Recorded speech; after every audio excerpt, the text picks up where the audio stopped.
നമസ്കാരം, ശ്രീ ബ്ലോഗാണ്. കുറച്ച് ദിവസമായിട്ട് നമ്മുടെ മുൻ ഡി ജി പിയുമായിരുന്ന ശ്രീലേഖ എന്ന് പറഞ്ഞ സ്ത്രീയെ, അല്ലെങ്കിൽ കേരളത്തിലെ ആദ്യ വനിതാ ഡി ജി പിയുമായ ശ്രീലേഖ എന്ന വനിതയുടെ പെൻഷൻ ക്യാൻസൽ ചെയ്യണമെന്നും പറഞ്ഞുകൊണ്ട് ചില മാപ്രാണികൾ കിടന്ന് കരയുന്നുണ്ട്. കരയുന്നത് മറ്റൊന്നും കൊണ്ടല്ല, അതൊക്കെ അവരുടെ ഉദ്ദേശങ്ങളൊക്കെ വേറെയാണ്, അതൊക്കെ ഞാൻ പറയാം. പിന്നെ എസ് പി മുതൽ മേപ്പോട്ടുള്ള റാങ്കുകൾ പോലീസ് ഉദ്യോഗസ്ഥർക്കൊക്കെ നിയമനം കൊണ്ടുവരുന്നത് സെൻട്രൽ ഗവൺമെന്റ് ആണ്, ഒന്നാമത്തെ കാര്യം. പക്ഷെ അവരുടെ സാലറിയും പെൻഷനും കൊടുക്കുന്ന സ്റ്റേറ്റ് ഗവൺമെന്റ് ആണ്, അത് രണ്ടാമത്തെ കാര്യം. ഇത് ചുമ്മാതങ്ങ് ഒരു മന്ത്രിയോ അല്ലെങ്കിൽ ചുമ്മാതൊരു ആളങ്ങോട്ട് ഇടപെട്ടിട്ടോ, ഒരു രാഷ്ട്രീയക്കാരനോ കുറെ ചാവാലിപ്പട്ടികളൊന്നും ഇടപെട്ടിട്ടൊന്നും ഈ പറഞ്ഞിട്ട് അവരുടെ പെൻഷൻ ക്യാൻസൽ ചെയ്യാമെന്ന് പറഞ്ഞില്ല. അങ്ങനെ ക്യാൻസൽ ചെയ്യാൻ പറ്റുകയൊക്കെ ചെയ്യും, പക്ഷെ അത് എന്തെങ്കിലും രാജ്യദ്രോഹ കുറ്റങ്ങൾ പോലുള്ള കുറ്റങ്ങളൊക്കെ ആയിരിക്കണം, അല്ലെങ്കിൽ അത്രയ്ക്കും വലിയ ഒഫൻസുകളായിരിക്കണം. അല്ലാതെ ഈ പറയുന്ന എന്തോ ഒരു സമരം, അതായത് വെട്ടിയൂർക്കാവിൽ നടന്ന ഒരു വിഷയ സംബന്ധമായിട്ട്, അത് ഈ പറഞ്ഞിട്ട് വെട്ടിയൂർക്കാവ് എന്ന് പറഞ്ഞ സംഭവം അവിടെ എല്ലാവർക്കും അറിയാവുന്ന കാര്യങ്ങളൊക്കെ തന്നെ. അവന്മാർ തെമ്മാടത്തരം കാണിച്ചിട്ട് തന്നെയാണ് അവിടെ ബി ജെ പിക്കാർ ഇടപെട്ടതും, അതിനകത്ത് വേറെ ഒരു മാറ്റവും ഇല്ല.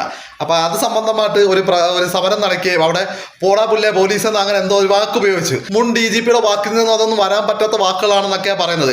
അത് എന്തുകൊണ്ടാണ് വരാൻ പറ്റത്തില്ലെന്നും കൂടെ ഒന്ന് പറഞ്ഞു തരണം. കാരണം അവരുടെ ഒരു പ്രസ്ഥാനം, അല്ലെങ്കിൽ അവരിന്ന് വിശ്വസിക്കുന്ന ഒരു പ്രസ്ഥാനം എന്ന് പറഞ്ഞാൽ ബി ജെ പി ആയതുകൊണ്ട് മാത്രം ഈ പറഞ്ഞ, അതുപോലെ തന്നെ ഈ പറഞ്ഞ CPM എന്ന് പറഞ്ഞ പാർട്ടിയിലും ഇതിന് വൃത്തികെട്ട ഭാഷയിലും വൃത്തികെട്ട രീതിയിലും പല കേസുകളിൽപ്പെടുന്ന പല പോലീസ് ഉദ്യോഗസ്ഥരും റിട്ടയർഡ് ആയതിനു ശേഷം അവിടെ വർക്ക് ചെയ്യുന്നുണ്ട്, അല്ലെങ്കിൽ ഈ പാർട്ടി പ്രവർത്തിക്കുന്നുണ്ട്, അല്ല അധികാരത്തിൽ ഇരിപ്പുണ്ട് പല സംസ്ഥിതികളിലുള്ള. അവരിതിലും വലിയ തെമ്മാടത്തരം കാണിച്ചിട്ട് എന്തുകൊണ്ട് അന്നൊന്നും ആർക്കും ഇടപെടാൻ പറ്റുന്നില്ല? കാരണം ബി ജെ പി എന്ന് പറയുന്നത് ഒരു വർഗീയത പാർട്ടി ആക്കി ചിലർക്ക് കാണിക്കണം, അത് തന്നെ അതിൻ്റെ ഉദ്ദേശം. ഒന്ന് ശ്രദ്ധിച്ചാൽ മനസ്സിലാക്കുന്ന കാര്യമുള്ളൂ. ഈ പ്രാവശ്യം ഇലക്ഷന് ഏതെങ്കിലും ഒരു ബി ജെ പി നേതാക്കൾ അല്ലെങ്കിൽ ഏതെങ്കിലും ഒരു ബി ജെ പി സ്ഥാനാർത്ഥിക്കെതിരെ ഇവന്മാർ ട്രോൾ ചെയ്യാതിരുന്നിട്ടുണ്ടോ? ഒന്ന് നിങ്ങളൊന്ന് ചിന്തിച്ച് നോക്കി. കാരണം ഇത് മറ്റൊന്നുമല്ല, ഈ ബി ജെ പി എന്ന് പറഞ്ഞ ആൾക്കാരെ അങ്ങ് ട്രോൾ ചെയ്ത് അങ്ങ് ആറ്റി അങ്ങ് അവർക്ക് താറടിക്കണം. എന്നിട്ട് വേറെ എന്തൊക്കെ ഉദ്ദേശമാണ്, ആ ഉദ്ദേശശുദ്ധിയൊക്കെ കുറച്ച് ആൾക്കാരുടെ ഉണ്ട്.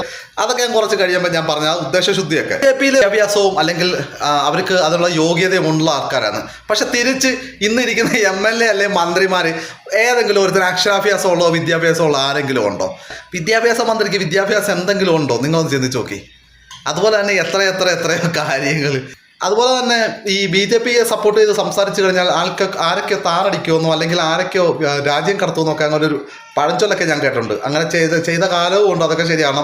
അന്നൊന്നും അവർക്കതൊന്നും അറിയാൻ പറ്റാത്തത് കൊണ്ടും അറിയാത്തത് കൊണ്ടും ഒക്കെയാണ്. പക്ഷെ ഒരു കാര്യമുണ്ട്, ഇന്ത്യൻ എംബസി എന്ന് പറഞ്ഞാൽ സെൻട്രൽ ഗവൺമെൻറ്റിൻ്റെ കീഴിലാണ് കേട്ടോ, ഒന്നാമത്തെ കാര്യം. രണ്ടാമത്തെ കാര്യം, ഇതിന് പ്രോപ്പറായിട്ട് നമ്മൾ മൂവ് ചെയ്യാൻ പറ്റുമെന്നുണ്ടെങ്കിൽ ഈ പറഞ്ഞോട്ട് ഒന്നും സംഭവിക്കാൻ പോകുന്നൊന്നുമില്ല. അതിന് മെയിൽ ID ഉണ്ട്, അവിടുത്തെ ഡയറക്റ്റ് ഓഫീസ് കോൺടാക്ട് നമ്പറുകളുണ്ട്. അപ്പോൾ ഇതിലൊക്കെ നമുക്ക് കോൺടാക്ട് ചെയ്യാം, അത് മുൻഗണനയായിട്ട് നമുക്ക് കോൺടാക്ട് ചെയ്ത് വെക്കാവുന്നതുമാണ്. അതുകൊണ്ട് ഈ പറഞ്ഞ വെല്ലുവിളിയൊന്നും അവിടെ നിന്ന് വേക്കത്തൊന്നുമില്ല. കാരണം ഇന്ത്യ ഭരിക്കുന്നത് BJP ആണ്, BJPയുടെ പ്രധാനമന്ത്രി നരേന്ദ്രമോദിയാണ്. അതുകൊണ്ട് നിങ്ങളുടെ ഈ പരിപാടി ഈ മറ്റ് രാജ്യങ്ങളിൽ ഇരിക്കുന്നവർക്കൊന്നും ബാധിക്കത്തൊന്നുമില്ല. രാജ്യത്തിന് വേണ്ടിയും ഇന്ത്യ ഭരിക്കുന്ന പ്രധാനമന്ത്രി എന്ന പാർട്ടിക്ക് വേണ്ടിയും ഇന്ത്യയുടെ പ്രധാനമന്ത്രിക്കും വേണ്ടി സംസാരിക്കുന്ന ഒരാളിൻ്റെയും ജോലി തെറിക്കും